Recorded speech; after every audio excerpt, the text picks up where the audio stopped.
আসসালামু আলাইকুম। শীতলক্ষ্যা নদীর তীরে সুন্দর একটা পরিবেশ। এখানে আবার ওই পারে জাম গাছ আছে। দেখেন ভাই, কার জাম গাছ আর জাম কাটা খাইতেছে। দেখেন একজনের জাম গাছে আরেকজন জাম খাইতেছে। এই দুইটা লোকে সব জাম পাইয়া লয়ে গেছে। হ্যাঁ, আরেকবার জাম গাছ দুইটা জাম পাড়ে দেখছেন কার জাম গাছকে খাইতেছে। এই যে হ্যাঁ পারছে জাম গাছগুলো সরকারি গাছ লাগাইছে, যে বেড়া হে বেড়া খবর নাই, তার সরকারি গাছ মানে সব জাম খাইয়া পালাই। এটা কিন্তু ঠিক না ভাই। এই যে নৌকা এসে পড়ছে, আমরা একটু পরে রান্না শুরু করবো নৌকা বানানোর জন্য।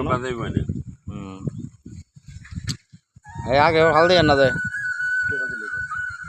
আগে হাল দিয়ে না যায় নৌকা বিড়া লোক।